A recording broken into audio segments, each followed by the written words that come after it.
Bien, entonces en esta cuarta parte de la clase de diabetes mellitus veremos un poco lo que son las complicaciones agudas de la diabetes mellitus o crisis hiperglicémicas, que son una de ellas. Otra es la hipoglicemia y existen otras emergencias menos comunes de descompensación en el paciente diabético. Entonces estos estados son estados que van a llevar al paciente a emergencia, que van a comprometer directamente su vida en forma aguda. Entonces hablemos primero de las crisis hiperglicémicas, que son las formas más severas de descompensación aguda de la diabetes mellitus. Implican una deficiencia severa de insulina con repercusión sistémica y alteración severa de toda la homeostasis corporal y son fatales en caso de no ser tratadas. Las crisis hiperglicémicas son dos, la cetoacidosis diabética y el estado hiperglicémico hiperosmolar antes llamado coma diabético. Entonces revisemos primero la cetoacidosis diabética o CAD. Esta es la descompensación aguda resultante, recordar, de una ausencia total de insulina, es decir, no hay nada de insulina, es deficiencia absoluta. En cambio, el estado hiperglicémico hiperosmolar no está relacionado a una deficiencia absoluta de insulina. Por ello es que está típicamente asociada a la diabetes mellitus tipo 1, sobre todo a la presentación debut de un paciente diabético tipo 1. También se da en diabéticos tipo 2, pero ya en diabéticos tipo 2 conocidos, ¿no? Que por ejemplo se olviden de ponerse su tratamiento con insulina, si es que lo están llevando. Se asocia a un estado preinflamatorio severo. Se dice que en Estados Unidos se ve hasta 100.000 pacientes al año en emergencia por esta causa. Hay riesgo de mortalidad mayor en adultos mayores por riesgo de coma y de hipotensión arterial. Entonces la cetoacidosis diabética es un síndrome consistente en tres factores, en hiperglicemia, cetosis y acidemia. Existen factores desencadenantes. Los más importantes a recordar son las infecciones, que es el 40% de factores desencadenantes. Esto relacionado al incremento de hormonas contrarreguladoras y de las infecciones del tracto urinario son las más comunes. Otro puede ser la omisión de la insulina en un 20%, es decir, paciente ya conocido, que esté tratamiento con insulina. Puede haber infarto de miocardio, enfermedad vascular cerebral, algún traumatismo severo, estrés, cirugía, o un hipertiroidismo que esté concomitantemente teniendo el paciente que no haya sido diagnosticado. Entonces, que, recordar que hay ciertas vías metabólicas en la producción de cuerpos cetónicos. Tenemos que recordar acá un poco de bioquímica del metabolismo de los ácidos grasos. Entonces recordemos un poco que en la síntesis de ácidos grasos existe síntesis a partir del acetilcoenzima A y recordar un primer intermediario que es el malonil-CoA. Eh, el malonil-CoA también tenemos que recordar que era el principal inhibidor de la carnitina aciltransferasa 1, que es una enzima que permitía el ingreso del palmitoil-CoA hacia la mitocondria para la posterior beta-oxidación de los ácidos grasos y conversión a acetil-CoA. Recordar que en este caso estamos con una deficiencia absoluta de insulina. Ello se acompaña de un exceso de glucagón y de epinefrina, que son las hormonas recontrarreguladoras. Entonces estamos viendo acá que el primer paso de conversión de acetil-CoA a malonil-CoA está inhibido por el glucagón y la epinefrina. Entonces el malonil-CoA va a disminuir bastante. Y la inhibición que existe normal sobre la carnitina aciltransferasa 1 del malonil-CoA no va a estar. Por lo tanto va a ingresar bastantes ácidos grasos a la mitocondria y va a haber bastante beta-oxidación, o sea, va a haber gran degradación de los ácidos grasos hacia acetil-CoA para formación posterior de energía.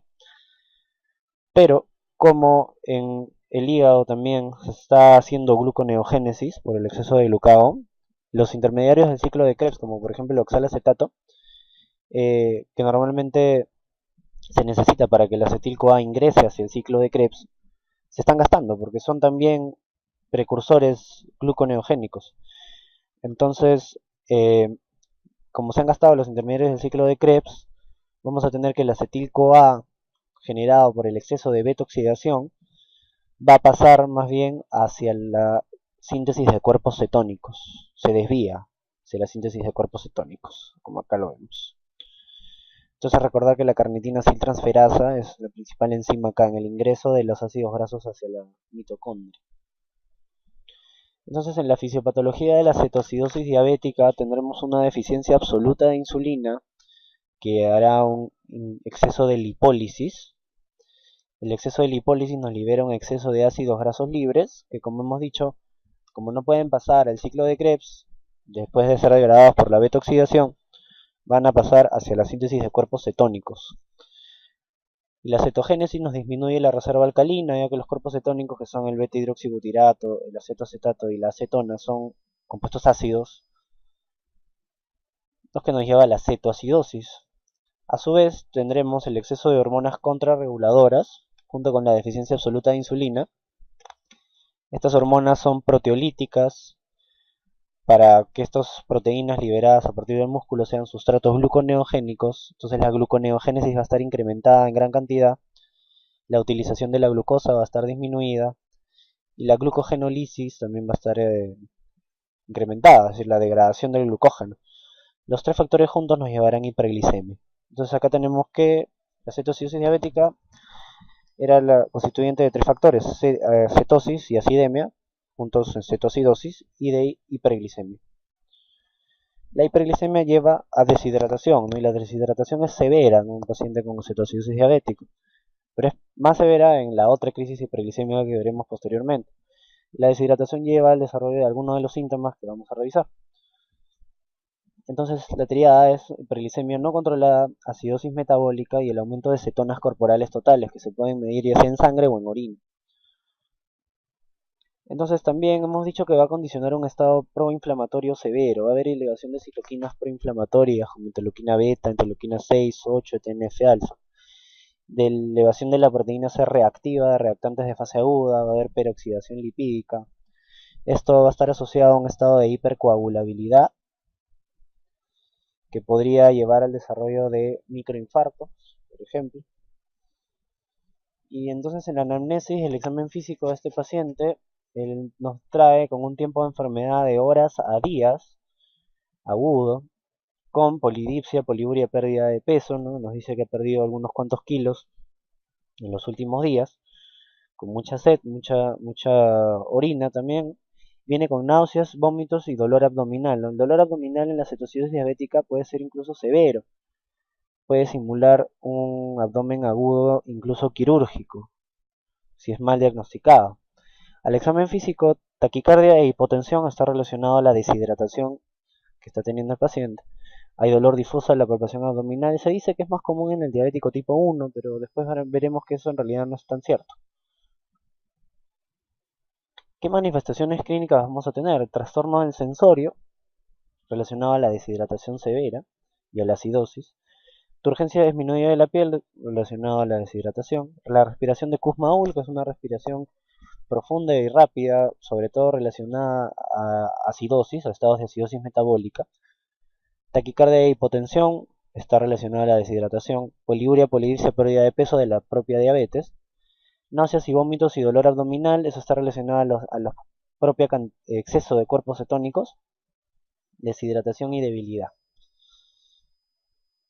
Entonces acá, en este cuadro justo estamos viendo que en realidad la prevalencia de diabetes, de cetoacidosis diabética es más común en la diabetes tipo 2 que en la tipo 1. ¿Pero por esto por qué? Porque hay más diabéticos tipo 2 que diabéticos tipo 1. O sea, si vimos en un principio, la diabetes tipo 2 constituía el 90-95% de los casos totales de diabetes mellitus. En cambio, la diabetes mellitus tipo 1 solamente el 5-10%. Entonces, en este artículo publicado por el doctor Alonso Soto del Hipólito Unanue, se dice que la cetoacidosis diabética es una complicación frecuente de la diabetes tipo 2 en hispanoamericanos. Y acá otros tipos de diabetes, ¿no? Por ejemplo, diabetes post-pancreatitis, diabetes mellitus gestacional, diabetes por corticoides, por acromegalia. Incluso en ellos existe también un porcentaje de cetoacidosis diabética. ¿Qué criterios diagnósticos tenemos de cetoacidosis diabética? Tiene que tener glucosa plasmática más de 250 miligramos por decilitro, un pH menor de 7.3, bicarbonato menor de 18, los cuerpos cetónicos presentes, ya sea en sangre o en orina, y un anion gap más de 10. Otras alteraciones metabólicas asociadas, tenemos más o menos un déficit de agua de 100 mililitros por kilo de peso. En el manejo se tiene que haber una buena reposición hídrica. Puede haber hiponatremia relativa Puede haber licocitosis de más de 15.000, incluso con desviación izquierda, sin necesariamente haber infección, aunque muchas veces está relacionada a infecciones, que es su principal factor desencadenante. En el adulto mayor se relaciona a eventos cardiovasculares agudos, en el mismo momento que está viendo la cetocidosis diabética, ¿no? Recordar el estado de hipercoagulabilidad y proinflamatorio al que lleva. Hay hiperamilasemia, simulando una pancreatitis aguda, lo que puede confundir aún más si es que el paciente tiene gran dolor abdominal y podría ser causa de que el paciente entre a sala de manera innecesaria. Y según la, algunos valores podemos clasificar la cetocidosis diabética en leve, moderada a severa. En las tres, la cetonuria y cetonemia es positiva y la osmolaridad es variable, el anion gap más de 10, más de 12 en moderada y severa. El estado mental va desde alerta a somnolencia hasta estupor o coma en la severa. El bicarbonato va bajando de 15 a 18, de 10 a 14.9, menos de 10 severa. El pH 7.25, 7.3, de 7 a 7.24, menos de 7 en la severa. Y siempre la glicemia más de 250. ¿Qué diagnóstico diferencial podemos tener en cetocidosis diabética? Existen otros estados hiperglicémicos, como diabetes mellitus descontrolada, que no llega a ser ninguna crisis hiperglicémica. El estado hiperglicémico hiperosmolar o hiperglicemia por estrés, esto es hiperglicemia sin acidosis y sin cetosis. Algún estado que tenga cetosis pero no tenga hiperglicemia ni acidosis, cetosis alcohólica, cetosis por ayuno prolongado, hiperemesis. También algunos estados que tengan acidosis sin el resto de alteraciones, la acidosis láctica, la acidosis hiperclorémica, la intoxicación por salicilatos también, o la acidosis urémica. Entonces recordar que en la cetocidosis diabética existen los tres factores juntos. Bien, entonces con eso terminamos de hablar un poco de lo que es cetocidosis diabética. Entraremos a hablar sobre el estado hiperglicémico hiperosmolar. Esta es una complicación aguda que se va a producir en presencia de insulina. Quiere decir que no hay una deficiencia absoluta de insulina, pero sí es severa la deficiencia de insulina, pero no absoluta. La deficiencia es marcada. La producción de insulina es suficiente, sin embargo, para impedir la degradación de ácidos grasos, es decir, la beta-oxidación. Aquí más bien la hiperglicemia se sostiene por más tiempo, es decir, es un poco, si la otra enfermedad era de horas a días, esta es de días a semanas, un poco, y la hiperglicemia que se sostiene por tanto tiempo genera deshidratación, más severa de la que teníamos en la cetocidosis diabética.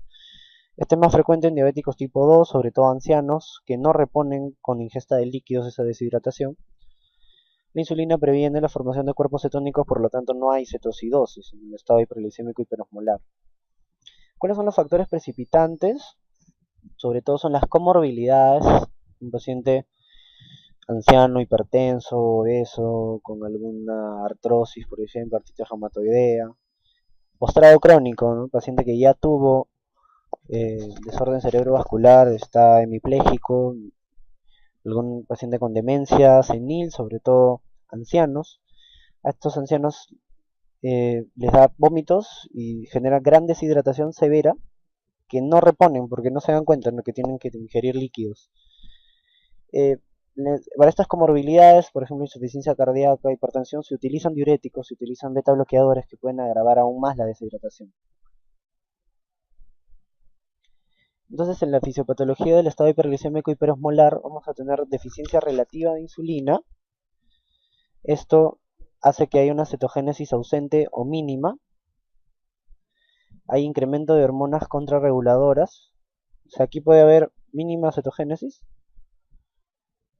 Hay proteólisis por el incremento de hormonas contrarreguladoras, igual un incremento de sustratos gluconeogénicos, gran gluconeogénesis, disminución de la utilización de glucosa, glucogenólisis, todo esto parecido a lo que ocurría en la cetocidosis diabética.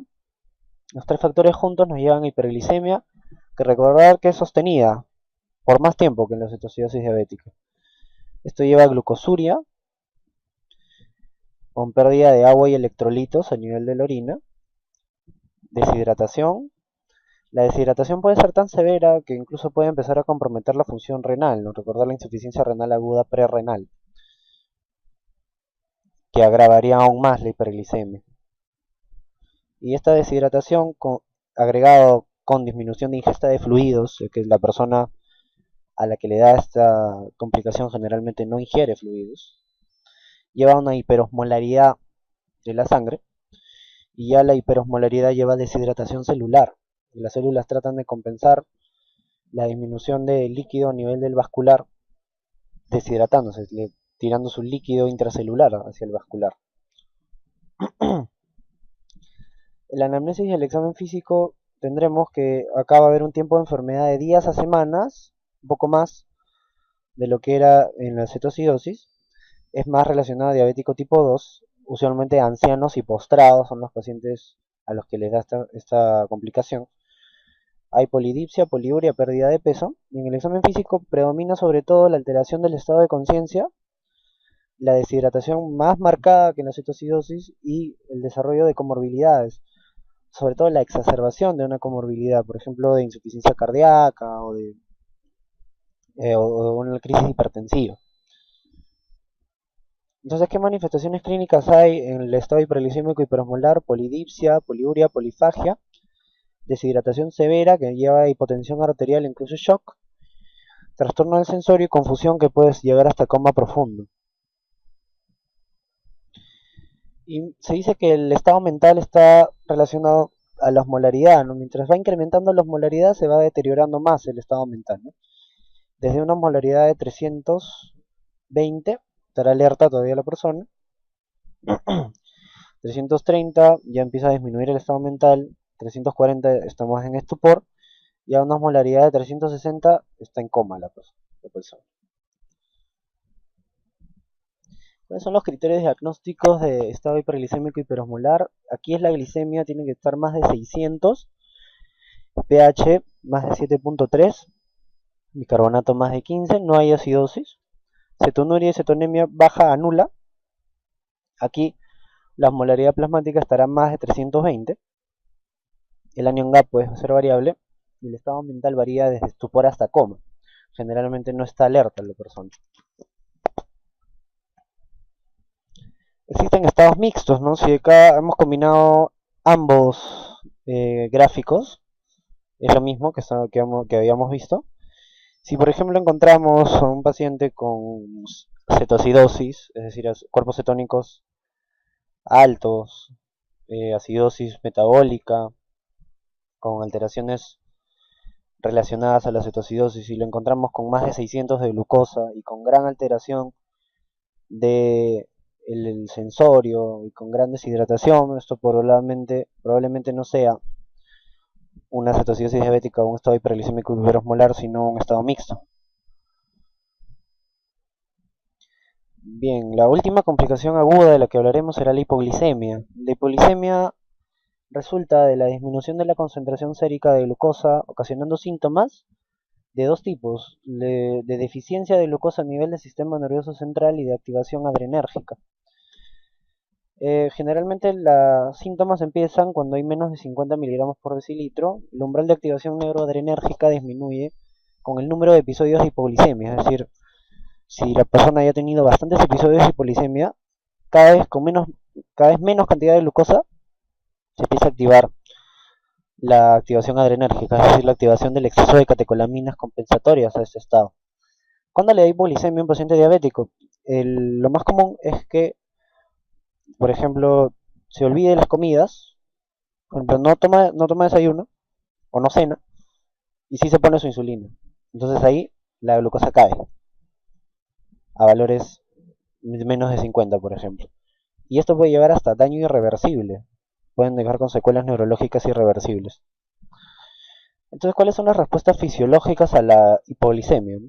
Donde tenemos glucosa reducida, lo que va a pasar a nivel de páncreas va a ser disminución de la secreción de insulina por la célula beta, incremento de la secreción de glucagón por la célula alfa, y esto va a incrementar la glucogenólisis, la degradación de glucógeno y la gluconeogénesis, incrementando la producción de glucosa a nivel del hígado. Esto para incrementar la glucosa, ¿no? Esto es por una parte. Por otra parte existe la activación neuroadrenérgica, es decir, la activación del sistema nervioso simpático suprarrenal. Entonces habrá incremento de acetilcolina, sudoración, hambre, incremento de la noradrenalina que lleva a palpitaciones, temblor y excitación, ¿no? La persona llega con hipolisemia muy alterada, a nivel de su estado mental, excitada, con taquicardia, sudorosa, muy desesperada probablemente. Incremento de epinefrina o de adrenalina nos llevará a nivel del músculo a degradación muscular, incrementando aminoácidos y glicerol a partir de la grasa para que haya un incremento de la gluconeogénesis. También el riñón hace gluconeogénesis, y a nivel de la grasa y el músculo disminuye la depuración de la glucosa, es decir, disminuye la captación de glucosa, disminuyendo la sensibilidad a la insulina. Todo esto nos lleva a tratar de incrementar la glucosa en hipoglicemia. Entonces, si la persona tiene una correcta respuesta fisiológica, probablemente no llegue a hacer hipoglicemia, pero cuando no, la respuesta fisiológica no son suficientes, ahí empieza la hipoglicemia. Entonces, en lo que es la hipoglicemia, vamos a tener disminución de la llegada de glucosa al cerebro y activación de las hormonas contrarreguladoras del sistema simpático suprarrenal.